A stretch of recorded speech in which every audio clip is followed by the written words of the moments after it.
الحمد لله رب العالمين.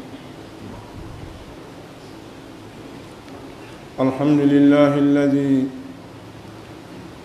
خلق من الماء بشرا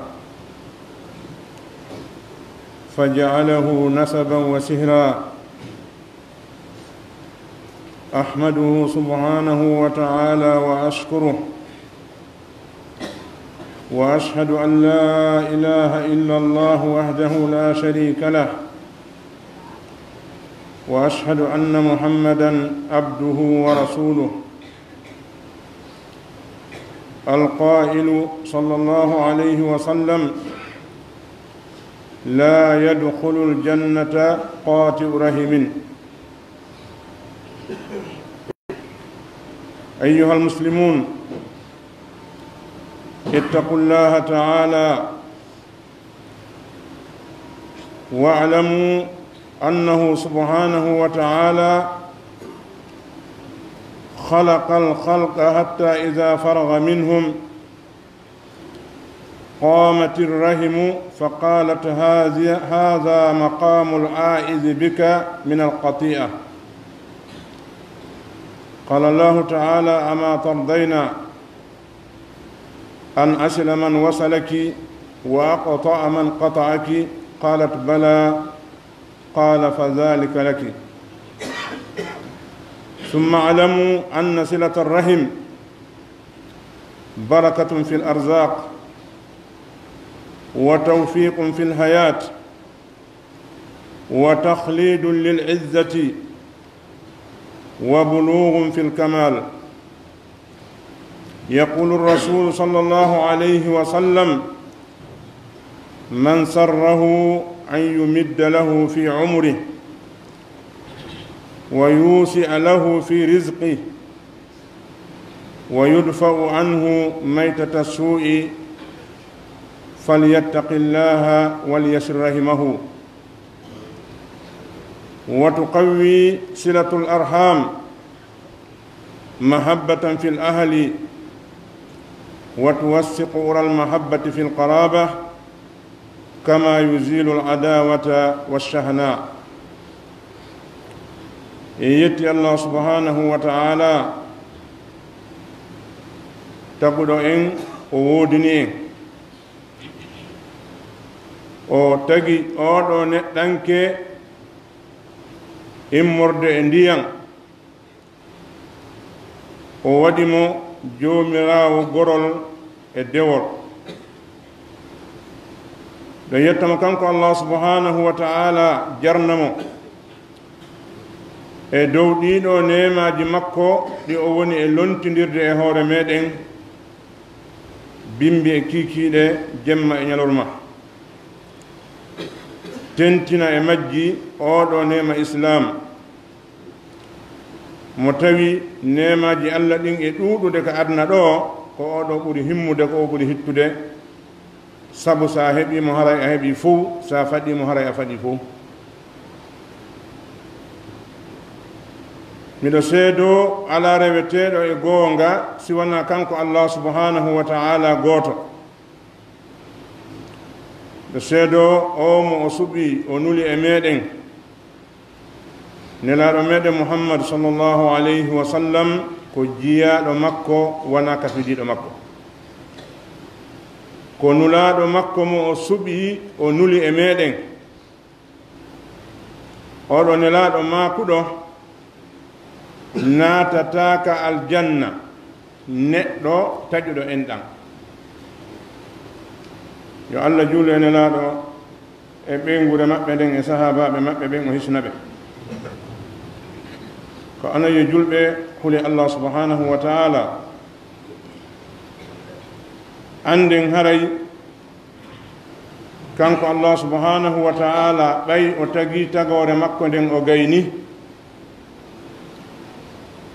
haray no jeeya e tagore makko nden ko wiyete kon enɗan.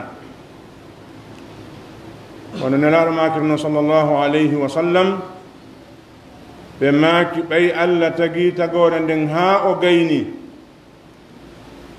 ko wiyete enɗan ɗo immino dari wi'i hada maqamu l-aizi bika min alqati'ati. o dariɗo yeeso ma ɗo ko dariɗo dandinagol e maɗa molorgol mata ƴeeɗe.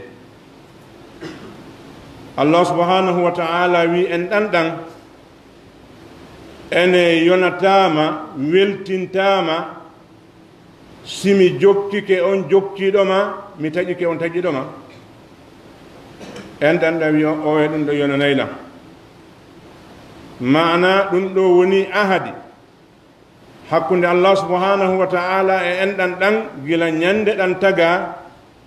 wondema si tawi a jokkiɗan Allah jokkotoma, se a taƴiɗan Allah taƴay jokkodiral ngal hakkundeji moɗon. ɓawa ɗum anden haray ko wiyete kon jokkugol enɗan wona aada, wona aada leñol, wona mbowka leydi, bal ko dewal ngal Allah subhanahu wa ta'ala yamiri o fodi moƴƴere e muɗum. nelaɗo sallllahu alayhi wa sallam e sahabaɓe makko ɓen ɓe yettini, ɓe golliri, ɓe rentini e taƴugol enɗan ɗan. Allah subhanahu wa ta'ala rentini mum, addi kambaji e hoore muɗum. idan si hunde wayi ni haray wona si hiɗa faala waɗa, siɗa faala acca ɗo. no woodi ko wiyete siɗa faala waɗu, siɗa faala accu ɗon. amma hunde nde Allah subhanahu wa ta'ala yamiri o fodi moƴƴere e muɗum, o rentini, o kambani waɗɗo ɗum, ɗum ɗo hande kadi wonti ko waajibi e hoore ma ko ya waɗu. idan haray jokkugol enɗan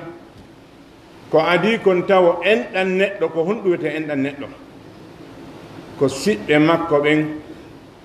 no fuɗɗi e maɓɓe yumma makko e ben makko, e yumma ɓen ɗon e ben ɓen ɗon haa ka ɓe towoyi wo. no e enɗan makko ɗan nene gootoɓe makko ɓen worɓe e rewɓe e ɓiɓɓe ɓen ɗon ɓen haa ka joltoyi wo. baaba gootoɓe makko ɓen worɓe e rewɓe e ɓiɓɓe ɓen ɗon haa ka yahi wo. ɓeeɗo wiyete enɗan neɗɗo ka sengo baabe makko. amma ka sengo yumma makko ko kaawiraaɓe makko ɓen, neniraaɓe makko ɓen, nene gooto, nene e baaba gooto, nene e ɓiɓɓe ɓen ɗon ɓen haa ka ɓe yehi wo. ko ɓeeɗo wiyete enɗan neɗɗo, ko ɓeeɗo wonaɗa wi'ude ko ya a jokko e muɗum. idan haray jokkagol ma e ɓeeɗo no Allah subhanahu wa ta'ala waɗiri ɓe wo, diina ko ɓe jokki wo, no ɓe kelɗiri wo ma no ɓe woniri bula wo, jokkagol e maɓɓe ngol ɗum ɗon koko diina ma ka landima. diina ka wi'ali ko si ɓe moƴƴi moƴƴa e maɓɓe, si ɓe boni ko ya bona maɓɓe la. bal diina kanko wima ko on enɗan ko ya jokko e maɓɓe. si ɓe moƴƴi ko hoore maɓɓe ɓe moƴƴani, si hiɗa moƴƴi ko hoore ma moƴƴanɗa. amma sa taƴi enɗan ɗan hakkude moɗon fiitu wiigol ɓe moƴƴa, haray o woni on fof ɓe moƴƴa. ko waɗi haray yimɓe ɓu no faldude ɗum ɗo. inna ɓay o kelɗa min mi accudemo e hoore makko, awa angaɗa kelɗa on foti. idan haray jokkugol en ɗan ɗan wona noon. ɓe wi haray jokkugol en ɗan ɗan no e muɗum nafooreji buy, no jeeya e nafoore ko woni e muɗum kon. sa a jokkude enɗan maɗan Allah subhanahu wa ta'ala waɗay barki e arsike hum kon waɗanma kon. en andi ko wiyete barki ko honɗum, ko ɓeydugol hunde nden yaññande ɗuɗɗinande, ko wiyete barki. mana sa a jokkude enɗan maɗan Allah yaññe arsike maɗon sabu ko jokkuɗa enɗan ɗan kon. no e muɗum siɗa jokkude enɗan maɗan Allah subhanahu wa ta'ala okkete ko wiyete kon kawral e gurdam maɗan. no jeeya e muɗum a heɓay teddungal luttaygal. no jeeya ko heɓoto e muɗum a heɓay timmal. nelaɗo sallllahu alayhi wa sallam ɓe maaki kala on neɗɗo tawɗo no welamo nde o ɓeydante ka gurdam makko e nde o yaññante ka arsike makko, pottine e makko mayde bonde, yo jogo ko wiyete kon kulol Allah e jokkugol enɗan. si tawi neɗɗo heɓi kulol Allah tawi sa fokkiti waɗugol ko moƴƴa anditede e ɗum ɗo moƴƴa acca sa moƴƴere yani hoore yeeso maɗa a anditede e ɗum ɗo ko moƴƴere simi waɗi Allah yaltantona waɗande ko ɗum wiyete kulol Allah. Kulol Allah koko puusay ma e accugol ko boni harana goɗɗo aynuma. Kulol Allah koko puusay ma e waɗugol moƴƴere harana fiye goɗɗo moƴƴo e maɗa. Sa heɓi kulol Allah a acca e boni hara a aynaka. Sa heɓi kulol Allah a waɗa e moƴƴere harana fiye goɗɗo moƴƴo e maɗa. Idan o wi ko ya yoɓo kulol Allah e jokkugol enɗan sa waɗi ɗi Allah subhanahu wa ta'ala moƴƴora e maɗa yanñugol arsike ma on e juutingol balɗe maɗa ɗi. Oɗo hadis no ɓe addirimo ɗo ni wonani nassu makko on ardi ko ma'ana makko ɓe addi kono fo e mum ko mako nelaɗo sallllahu alayhi wa sallam selluɗo mo tawata firoɓe ɓen no uggini ɓanti e muɗum wolpiji hewɗi kono ko raɓɓiɗi kon en yahata ha feƴƴen ka nelaɗo maki ɗon nelaɗo no andi fi koddoriye ɓuuri en kamɓe woni fi koddoriye ko kamɓe andini en Allah no waɗi koddoriye si ɓe maaki si a waɗi ɗum ɗo arsike ma on ɓeydoto si a waɗi ɗum ɗo balɗe ma ɗen ɓeydoto a fawaka laɓɓugol ko honno ɓeydorta waɗi ko nelaɗo wima kon accida Allah ko heddi ko gollu golle ɗe yamiraɗa ɗen acca Allah e golle makko ɗen na an ɓeydata arsike on wona an ɓeydata balɗe ɗen ko Allah ɓay noon na e juuɗe ma woni terto ko ala e juuɗe ma kon jokka kon e juuɗe ma kon an ko woni e juuɗe ma kon koye jokka en ɗam maɗan accida Allah e golle makko ɗen idan haray nelaɗo sallllahu alayhi wa sallam e ɓanginani ɗum ɗo haray ande wondema jokkugol enɗan ɗum ɗo no ɓeyda giggol ka ɓeyngure no sembina piɓɓule ko wiyete kon weldigal e siɓɓoyagal ngal no itta kotto e konnaagu hakkunde jeyduɓe ɓen ayyuhal muslimun tatanawwa'u fi l'islam mafahimu silata arrahim fa minha albashashatu inda alliqa واللين في المعاملة وطيب القول وطلاقة الوجه وتفقد الأهوال بالزيارات والمكالمات والمراسلات والإحسان إلى المحتاج والعفو عن الزلات وإقالة للأثرات ومداومة الصلة ولو قطعوا والمبادرة بالمغفرة إذا أخطأوا والإحسان إليهم إذا أساءوا يقول الرسول صلى الله عليه وسلم ليس الواصل بالمكافئ ولكن الواصل من إذا قطعت رحمه وصلها أنا يجول بهاي كويتي جوكغول أن كون no waɗi nooneeji buy no neɗɗo jokkirta enɗan hakkunde makko e ɓe siɓɓe ɓe sappiɗen ɗo no jeeya e jokkugol enɗan hakkunde ma e ɓeeɗo go'o on tawo e moosangol siɗɗo ma on si on fotti ko waɗi moosangol ma oɗo siɗɗo ma yeeso makko no jogii gundo honɗum woni gundo on bani adama no e makko ko wiyete kon ta'hir battingol si a fotti e goɗɗo no yiiruɗa yeeso makko ngo ko noon ɗa wawde han kadi sa yi neɗɗo no wulla ko gonɗi arata e maɗa sa yi neɗɗo no jala ko jaleɗe arata e maɗa sa yi neɗɗo no welti ko welta arata e maɗa sa yi moɗɗo no moni ko moni arata e maɗa idan ɗum ɗo ko tilqa'i sa fondi e neɗɗo tawi tun a yeeso makko ngon ɗum ɗo waɗe tasire ma an kadi kisan joni noon sa fotti e musidɗo ma on a moosanimo kanko kadi ɓernde makko ne hendude kisan ɗum woni nelaɗo sallllahu alayhi wa sallam maki tabassumuka fi wajhi akhika sadaqatun moosugol ma e yeeso musidɗo ma ko sadaka yani sa moosani musidɗo maɗa a weltinimo wasi a ƴetti goɗɗum a okkimo ka sa ƴetti goɗɗum a okkimo ko yo welto idan sa moosanimo kadi ko yo welto haray no jeeya e ko jokkirta enɗan ɗan ko hunde fanɗude ka kuuɗe kono hinde mari batte molanaɗo a andi ɗum wono ñande fottuɗa e wowɗoma weltanade o hippanma guite a tawa jakka ɗum no hunde tiiɗude par ce que battina e maɗa moƴƴa idan weltagol ma yeeso musidɗo ma on enɗan maɗan so on hawri hollamo moose maɗa ɗen ɗum ɗo ko ɗaɓɓa ɗum no jeeya yokkugol enɗan ɗan no jeeya e muɗum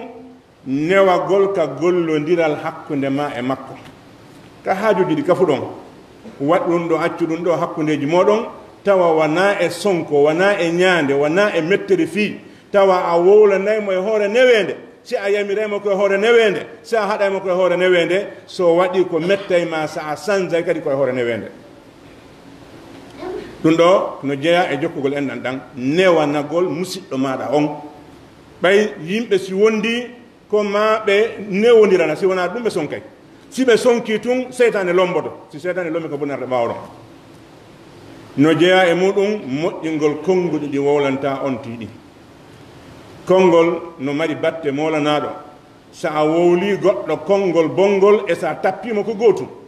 so a fottire goɗɗo a tappimo a waɗaɗi wolala e fus a fottire goɗɗo go a yennimo ɓe fof gootum ɓe mettete ka oɗa a memimo oɗa a memalimo kono ɓe fof maɓɓe ɓe heɓa musendi mo yennuɗa on heɓa musendi womo takkuɗa on isan jaka konngol ngol no mari batte haray ko ya a wowlan musidɗo ma on konngol moƴƴol konngol moƴƴol ko hunde ɗaɓɓande bal ala ko moƴƴinta hakkunde yimɓe ɓen hewti konngol moƴƴol si yimɓe haaɓi e wi'i yahe moƴƴinen hakkunde maɓɓe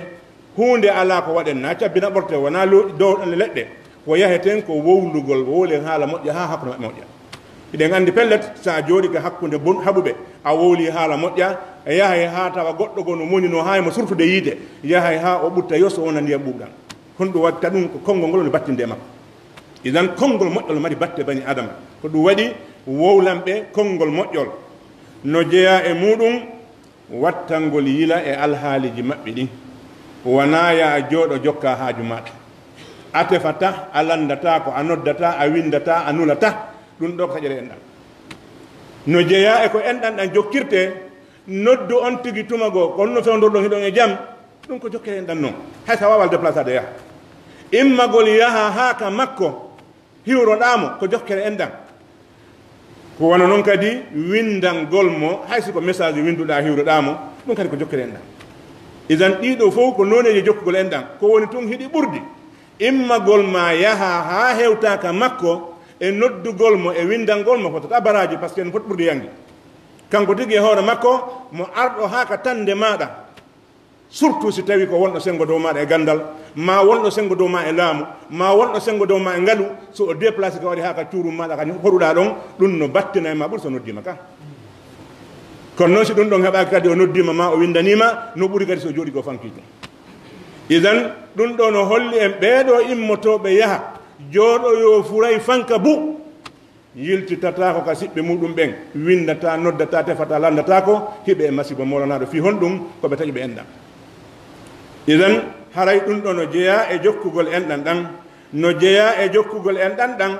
tefugol anda haton jimɓe e wallede ɓen ka musidal ma wallaɓe wallugol haton jimɓe ɓen e wallede ka musidal maɗa ɗum ko hunde ɗaɓɓande noon ko waɗi sadaka no moƴƴi ha kono sadaka mo ƴettuɗa jonnuɗa enɗam maɗan no moƴƴi ɓuuri sadaka mo ƴettuɗa jonnuɗa miskinondi tunga hoore lawol sa a jonni siɗɗo ma mo jeyduɗa sadaka hiɗa mari moƴƴereji ɗiɗi go'o a itti sadaka a heeɓi baraji onno sadaka ɗiɗi a jokki enɗan a heeɓi baraji jokkere enɗan nde ɗiɗo ɗiɗi fof no nder toon amma si ko miskino tun okkorɗa ni e hoore lawol ko marɗa ko baraji sadaka on amaraji baraji jokkere en hakkude ma par ce que na on enɗa idan haray tefugol anda haton jimɓe wallede ɓe walla ɓe ko hunde ɗaɓɓande wona ya wi on ko bula ujo o wallatake ko ettiɗa wo yimɓe ɓen fof wonta hunde wotere ko ettiɗa wo gorol mongo heɓa bula ujo ko ma heɓon kelɗuɓe heɓon bula uɓe idan si allah waɗima na e bula uɓe jeeyaɗa yettu allah walla bula uɓen ko allah wamma ka wonɗa ɗo na dole maɗa ɗen ko waɗi ko maɓɓe jeeyaɗa himo wowno waddema e maɓɓe siga maɓɓe kankadi si o ittima hakkude maɓɓe o ittima e majjere o waɗima gando andu awa ɓeeɗo ko ɗo iwɗa simo falno ko ɗo waneɗa wonano majjuɗo maɓɓe hankadi siga maɓɓe so ittima waɗima gallo kamɓe ɓe fof ɓe miskinɓe andu simo falno waccina ka miskina ko ɗo hankadi ko allah sortuma toon ɓay o sortima toon a wawata a townintino e to anda ko e maɓɓe jeeyaɗa ko ono woni ƴiiƴan gotan moƴƴoɗa e maɓɓe ko allah wallirma kon siko jaahu siko jawdi ko gandal kala ko heɓɗa no jeeya e wal jokkugol en ɗangol accugol palje maɓɓe ɗen wata goɗɗo e maɓɓe falju e ma konngol ɗum ɗon ƴetta ɗum yeñña holla ɓeeɗa holla ɓeeɗa holla ɓeeɗa ɗum yaaja ha tawa ɗum bonnidire hakkunde ɓeygu ngura nden o falju e maɗa neɗɗo fof falje an kadi a faljeyi idan so o falji e maɗa ko ya a muñño naya yettomo e duumagol e jokkugol enɗan ɗan wona wiigol ɓay hikka mi moƴƴike makko hande kadi lanni la ko fannin himo wuuri hiɗa wuuri enɗan ɗan no wuuri koɗa jokki ɓey a waɗa numéro 1 hikka ala wadde o we ɓey a yahino haaju makko o ya oɗo ala yade o we koye woni mo dawim koye continue nelaɗo sallllahu alih w sallam maaki golleji ɗin fof ko ɓurani allah koko duumi kon haysono fanɗi so a moƴƴike e makko nduɗo lewru woni ɗo hitande tati duuɓi nayi a tefali fi makko nden moƴƴere nafal goɗɗum idan ko ya moƴƴo makko saji ɗin fuu no jeeya e muɗum tinnagol e yaafagol ɓe si ɓe falji moƴƴo e maɓɓe si ɓe bonni nelaɗo sallllahu alayhi wa sallam ɓe maaki ka raɓɓinɗingol ɗum ɗo ɓe maaki laysa alwasilu bilmukafi'i innama alwasilu man ida qata'at rahimuhu wasalaha jokkuɗo en ɗan wona yoɓowo ɗo eɗen hani dartude hoore men ɗo moƴƴa jokkuɗo en ɗan wona yoɓowo ko woni jokkuɗo en ɗan ko on mo tawata si en ɗan makko ɗan taƴi o jokkay ɗan mana on ko honɗum oɗo musidɗo mo tawi o aray ko tummodiral musidal o adday ko halda kon himo windi ko kayde ara wo tultata yahugol haaju oɗo on wona ɗum woni jokkugol en ɗan de par ce que oɗo heɓa mo woni so tawi haaju mo heɓuɗa o yahay o ittay an kadi ko makko o yahay itta o yoɓindiray woni ko woni jokkugol enɗalngol ko oɗo puyɗo mon mo arataka tumbodirɗon ɗon o layifuujo mon mo tumbitatako yahangol oɗo hara on ittanimo nder kaye moɗon on raɗaki mo innal o yata haaju makko yata mayde makko yata ɗum ɗo makko ko yahangol oɗo okkora mo moƴƴo e makko pooɗitamo ko ɗum jokkere enɗande innala sa sallam maki laysa alwasilu bilmukafi innama alwasilu man ida qata'at rahimahu wasalaha jokkuɗo en ɗan wona yoɓowo wowɗo wadde on ko yahanowo mo arata on anda a nawnino a waali ko ɗo lebbi ɗi tati o darali ma a waɗi haaju o arali a heeɓi mayde o arali nana a heeɓi probléme immoɗa yaha ɗo an ko a jokkuɗo en ɗan kono so tawi ko woɓe arde ɓen tu yahanta haray ko amo kaafi na a wasil nani ma ko nelaɗo sallllahu alih w sallam ɗum waɗi haray ɗen hani wattandira kayeji min bollondaɗi moƴƴa kaye bolonda on no moƴƴi ha ɓay ko jokkere en ɗan kono noon ɓay ko jokkere en ɗan wonayi en yaltinton hay gooto saliɓe ɓen ko ɓen tigi yahanten haɗa en jokki en ɗan ɗan kono so tawi koyen haaldu fottu enen gayni ɓe haaju ɓen tu jokkodire bulaw ɓe wonsira toon ɓe waɗi o haɗa na jokkere en ɗan wonɗen de haɗa ko susu walni wallinde أيها المسلمون اعلموا أنه جاء رجل إلى النبي صلى الله عليه وسلم فقال يا رسول الله إن لي قرابة أصلهم ويقطعوني وأحسن إليهم ويسيئون إلي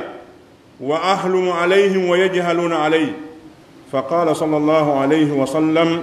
والله لئن كان كما تقول فكأنما تصفهم الملة بمعنى تطعمهم الرماد الهار في أفواههم ولا يزال معك من الله ظهير ما دمت على ذلك لأن العار في من منحه الله جاها وأحسن له رزقا ثم تنكر لأقاربه أو يتعالى عليهم بل قد يترفع أن ينتسب إليهم كأن يجول بأن هري نلا صلى الله عليه وسلم نيندغو غوركو أرنوكا مأبه ولتي o wi nelaɗo min miɗo mari siɓɓe mi jokkoto e maɓɓe ɓe taƴolan mana mi yahay ka maɓɓe kamɓe ɓe yahata kam mi moƴƴoto e maɓɓe kamɓe ɓe bono e an mi muññoɓe ɓe majja e hoore am yani ɓe toñanmi nelaɗo ɓay o gayni wolude ɓe maaki mi wondi Allah si tawi kono wiruɗa ni ko ni woniri tawi no wiruɗani ko ni woniri haray hiɗa wayi wasi tawi ko ndondi wulndi wonɗa e nokkude ukka e kunduɗe maɓɓe bimana hiɓe heɓude bakkatu mo tawata ɓe heɓa e musendi mum wako on neɗɗo maɗɗinaɗo to ndewndi wulndi heɓata musendi kon ɓe heɓoye musendi on bakkatu ko ɓe taƴima wano maɗɗinaɗo ndondi wulndi heɓata musendi noon ɓe maaki so a tabitiri ni e ɗum ɗon a wakkili ko konko ɓewne bonade maɗa moƴƴuɗa e maɓɓe seerata no wondi e ma wallowo ma immorde ko Allah subhanahu wa taala ndaren nafoore jaka si musidalngal wi'i accudima e hoore ma an ko ya jokkoɓe siko jikkuma bonɗo sansumo ko waɗi hananama nde musidal wiyata accudima e hoorema ronka darde ko fiwon si tawi ko ɓe wi'i ɓe accudima e hoorema ko par ce que hiɗa jokki dina Allah kan ɗo wona ya sansu a accitata dina Allah kan jokka beleɗe kono noon si tawi ko ɓe accudirma e hoorema ko par ce que a wujje par ce que a yare beele ma a fima cigarette ma ko jokko rewɓe jokkuɗa ka saare ɗo ala jokkude sooɓe tawi ko ɗum ɓe accirma hoore maɗa watta yila sansa jikku maɗa on arta ka musidal ɓe maaki si tawi ɓe accudima e hoorema an a jokkike ɓe haray Allah imminante wonda e ma ko hino walle ma si Allah addanima balla on ronkata ka on o lundata ko kadi idan haray ɓe wi wirtere nden fof ko woni koye o neɗɗo yahuɗo ha Allah okkimo jaahu Allah moƴƴi e makko waɗanimo arsike o faytini e siɓɓe makko ɓe no woodi yimɓe ɓe Allah yaññanta arsike ma okka jaahu siɗɗo maɓɓe immo ara ha hewta salamu aleykum sa ɓe ruttima a tawa ndika sa salminama ɓe faytino siɗɗo mum on few famina andama famina wana sengo woto ɓe iwri o wi neɗɗo oɗo ni on ko oɗo wondi e jasere nden ko o wondi e bulaw yagal ngal bal no woodi yimɓe towni tottoɓe ha tawa ɓe yiiɗa wi'ede ka maɓɓe woni ka maɓɓe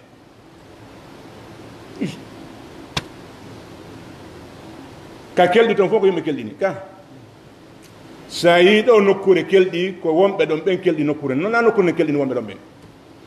ko yimɓe ɓen moƴƴinta nokku wona nokku moƴƴinta yimɓe si hoɗo darnama ha moƴƴingo kelɗi ko wonɓe toon ɓen darningo kelɗini ka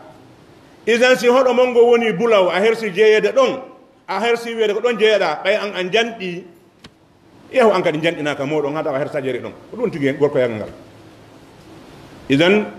towni tagol e iwdi muɗum ndin nden andi nelaɗo sallllahu alayhi wa sallam no addi kamba hulɓiniɗo e neɗɗo dambitiɗo e baaba goo acci baaba muɗum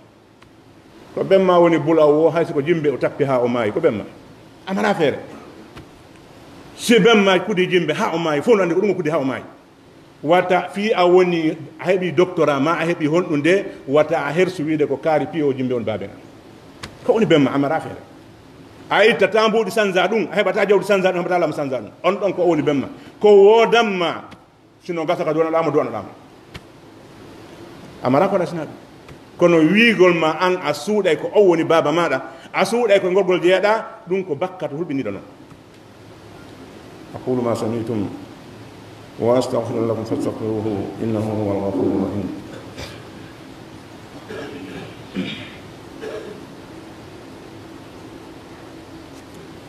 الحمد لله وكفى وصلاة وسلاما على الهادي البشير المصطفى إخوة الإسلام إن أسرع الخير ثوابا البر وصلة الرحم وأسرع الشر عقوبة قطيئة الرحم والغيانة يقول الرسول صلى الله عليه وسلم ما من ذنب أجدر على الله أن يؤجل لصاحبه العقوبة في الدنيا مع ما يدخر له في الآخرة من قطيئة الرحم والكذب والخيانة وإن أعجل الطاعة ثوابا لصلة الرحم حتى إن أهل البيت لا تصبح فجرة وتمنوا أموالهم ويقصر عددهم إذا تواصلوا فصلوا أرحامكم بتقديم الخير لهم ولو جفوا أو تنكروا عليكم يديم الله عليكم بركاته ويبسط لكم في الأرزاق ويبارك في الأعمار يجتي الله سبحانه وتعالى ينترم ويجولنا صلى الله عليه وسلم يبين لما من يسابع ما يسنى سيب جول بهراي عند موجريجي دين نوودي موجريجي دي واتاتا hara moƴƴere mun nden ko laakara to hettoyta no woodi moƴƴereji ɗi waɗata tawa gila ɗo o anda e waɗi ko moƴƴi no jeeya e moƴƴereji ɗi tawata ɗin joddi mum fuɗɗoto hettade gila ɗo o ka adna ɗo moƴƴere jokkugol en ɗan ɗan no jeeya e boneji ɗi watta tawa ko laakara to andata waɗi bone no woodi boneji sa waɗiɗi gila ɗo a anda a waɗi bone no jeeya e ɗin boneji ƴaggalngol nene e baaba haray e taƴugol en ɗan e janfa nelan sallllahu alih w sallam maaki ala bakkatu hay e gooto mo neɗɗo watta tawa allah subhanahu wa taala no yaññana jommum lette ko aduna ɗo wondude ko o maranimo konka lakara to hewti taƴugol enɗan e jikkinagol fenade e janfa mi mana si neɗɗo jikkine taƴugol enɗan allah subhanahu wa taala lettiraymo bone mum on gila ka aduna ɗo e hoore kadi o lettode ko lakara si neɗɗo jikkinike fenade allah lettiraymo bone mum o gila ka aduna ɗo wonde ko lettode on ka lakara si neɗɗo jikkinike janfagol o heɓa letti mum gila ka aduna ɗo wondude ko hettode on ka lakara haray moƴƴereji ɗin fof ko ɓuri yawude yoɓeede ko jokkugol enɗan ha ɓe wi wondema misal bolonda no wona yimɓe suudu no wona hara peewal ala e maɓɓe ɓe tinnaki e diina wona karamakoɓe wona imamuɓe wona waliyaɓe ko yimɓe ni tunga tawata ka fokki taw kamɓe ɗaɓɓate wati koto ɓaawa kono sabu jokkugol maɓɓe enɗan ɗon hakkude maɓɓe kamɓe alhaali maɓɓe on ɗon allah ɗuɗɗina jawle maɓɓe ɗen waɗa barke e gurdam maɓɓe ɗan ɗum e wonde ɓe ɗuɗɗira ka peewal idan ɗum ɗo ko hunde nde tawata no seeda e yaasi o wonande neɗɗo taskotoɗo haray jokken enɗanji meɗen ɗin hay si tawi kamɓe ɓe wi ɓe taƴey bal naaya accu neɗɗo on wano tawiri noon so yi neɗɗo on acca julda inamo yo juulu so yi neɗɗo no taƴa enɗan wima jokku enɗan makko ɗan wahdaru min qati'ati rahim fa innaha sababun للعنة الله وعقابه يقول الله عز وجل فهل أسيتم إن توليتم أن تفسدوا في الأرض وتقطعوا أرحامكم أولئك الذين لعنهم الله وأصمهم وأعمى أبصارهم رنتو دين اتجوغول اندان سابو تجوغول اندان no jeeya e sabuuji waɗayɗi ha neɗɗo heɓa kuddi allah si neɗɗo noon heɓi kuddi allah nde hara o heɓi fof ka si yehi ha tawi ko allah huɗi goɗɗo siko kuddi hara joni idan no jeeya e ko watta ha neɗɗo heɓa kuddi allah ndin heɓa lette makko ɗen wongol neɗɗo on taƴuɗo enɗan allah subhanahu wa taala wiyen ko qur'an o wi fa hal asaytum in tawallaytum fa hal asaytum la'allakum in tawallaytum in aradtum an kitabillahi wa sunnati rasuli an tufsidu fil ardi wa tuqatti'u arhamakum no gasa onon si tawi tun on akkiti deftere allah nde sunna nelaɗo o wono yimɓe taƴoɓe bonnoɓe ka leydi waɗoɓe pankareji ka leydi wono yimɓe taƴoɓe enɗan ɓe yimɓe siftorɓe ɗi sifaji ɗo yani dogogol deftere allah nde sunna nelaɗo on ɓe wonti yimɓe bonnoɓe ka leydi ɓe taƴoɓe enɗan allah wi ɓeɗo ulaika alladina la'anahumullah ɓeɗo ko ɓe woni yimɓe ɓe allah huuɗi ɓen o watti ɗon honɗum fa asammahum wa asammahum o faaɗini noppi maɓɓe ɗin ko goɗɗo wawi waade dow wolta haɓe nana wa ama absarahum o wumini gite maɓɓe ɗen ko goonga weeɓitawo haysi o waɗama ka nangue ɓe yiyatamo honno fata ɗum ɗo neɗɗo ko salagol goonga on wa qala aidan walladina yanquduna ahda allahi min ba'di mithaqihi wa yaqta'una ma amara allahu bihi an yusala wa yufsiduna fil ardi ulaika lahum la'natu wa lahum su'ud dar ɓeeɗo yimɓe firtay ɓe ahadi ko ƴettani allah kon ala e meɗen hay gooto wiiɗo ashhadu an la ilaha illallah wa anna muhammadan rasulullah siwanahi mo ƴettani allah ahadi ala e meɗen hay e gooto darotoɗo juula ñande wo ñande sina o ƴettani allah ahadi iyaka na'budu wa iyaka nasta'in allah ko antum men rewata antum men ɗaɓɓirta ballal idan ɓeeɗo firta ɓe ahadi ɗi ƴettani allah ndin ɓaawde ɓe fellintini ahadi ndin ɓe bonnaka leydi ɓe taƴa ko ko allah yamiri yo jokke ɗum no jeeya e mum enɗan ɗan ɓeeɗo allah subahanahu wa taala wi ɓen ɗon ulaika lahum la'anatu ɓen no woodani ɓe kuddi wala hum su'uddari ɓe manta ɓe battane bonɗe idan ɗum ɗo no holli e wondema taƴugol enɗan ko masibo wata neɗɗo waɗɗum jikku muɗum wata ƴettu hoore ma naɓa ka tawata an e enɗan maɗan on jokkodirta hande no woodi buyi yaltuɓe yehi jooɗoyi e nokkeeli jooɗi wedditi toon haaju mum ala e musidal mum haaju mum ala e nene mum ala e bemmum ala e bandirawo mum itti sikke woɓɓe goo kam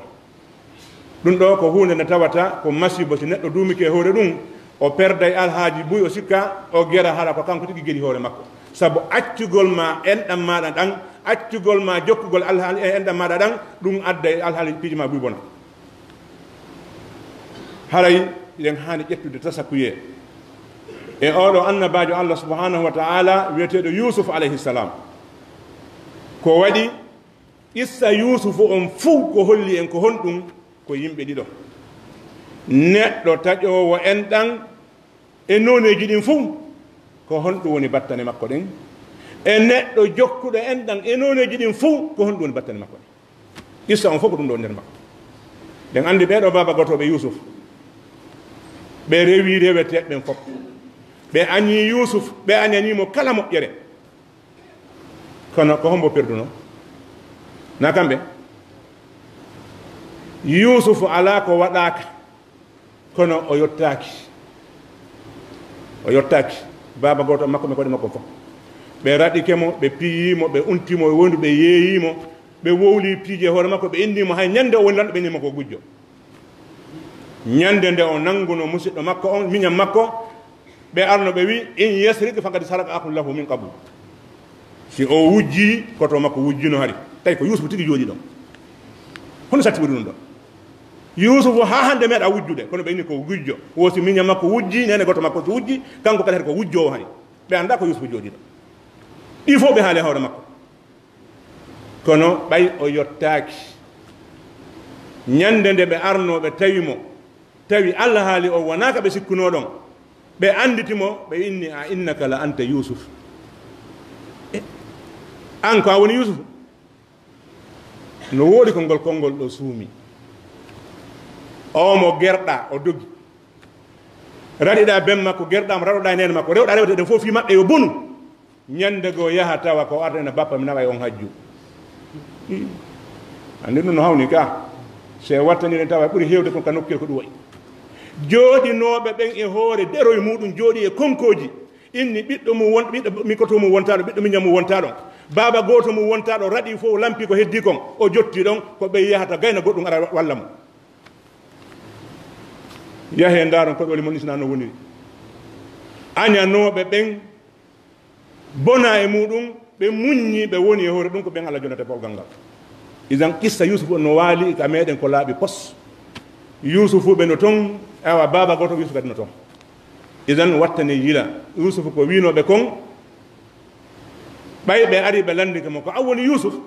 ndaare konngol ngol o jaaɓi ngol o wi ana Yusuf wa hada akhu qad manna Allahu alayna innahu man yasbiru wa yattaqi fa inna Allaha la yudi'u ajra al-muhsinin ko haano ɗon andude kon ko ɗiɗo piiji ɗiɗi kala muññiiɗo huli Allah bonnata golle moƴƴinoɓe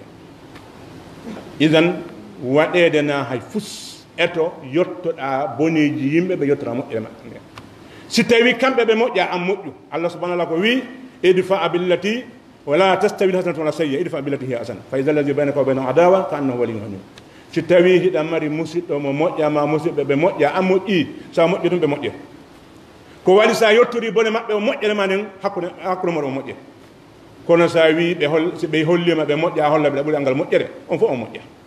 isan wona jikku julɗo noon wakkilo ɗen jokkin enɗanji meɗen ɗin anden wondema ɗum wona aada noon ko dewal si a rewali ngal ko hakkude ma Allah probléme wona hakkude ma ɓeɗo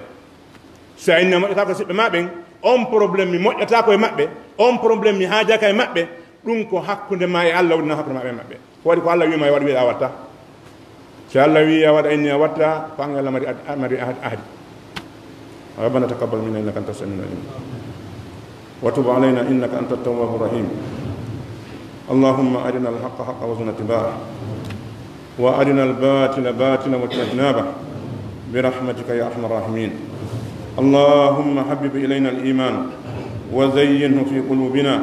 وكره الينا الكفر والفسوق والعصيان واجعلنا اللهم من الراشدين برحمتك يا ارحم الراحمين اللهم اغفر لنا ولآبائنا وأمهاتنا وذوي أرحامنا اللهم اغفر لأسلافنا وأفرادنا ولمن سبقنا بالإيمان اللهم من أحييته منا فهي الإسلام ومن توفيته منا فتوفى على الإيمان واغفر للمسلمين والمسلمات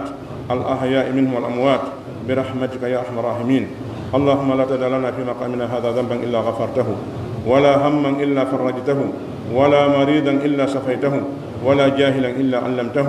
ولا ضالا إلا هديته ولا فقيرا إلا أغنيته ولا حاجة من حوائج الدنيا لك فيها رضا ولنا فيها صلاح إلا أعنتنا بقضائها ويسرتها برحمتك يا أرحم الراحمين. اللهم اصلح ولاة أمورنا، اللهم اصلح ولاة أمورنا، اللهم وفقهم إلى ما فيه صلاح ديننا ودنيانا. اللهم حبب إليهم الإيمان وزينه في قلوبهم وكره إليهم الكفر والفسوق والعصيان واجعلهم من الراشدين. اللهم اجعلهم هادين مهتدين غير ضالين ولا مضلين. اللهم خذ بنواسيهم إلى البر والتقوى برحمتك يا أرحم الراحمين. اللهم هدهم لأحسن الأخلاق، اللهم هدهم لأحسن الأخلاق لا يهديهم لأحسنها إلا أنت، واصرف عنهم سيئها ولا يصرف عنهم سيئها إلا أنت برحمتك يا أرحم الراحمين. اللهم صل على محمد وعلى آل محمد كما صليت على إبراهيم وعلى آل إبراهيم إنك حميد مجيد. اللهم بارك على محمد وعلى آل محمد كما باركت على إبراهيم وعلى آل إبراهيم إنك حميد مجيد. سبحان ربك رب العزة عما يصفون وسلام على المرسلين والحمد لله رب العالمين.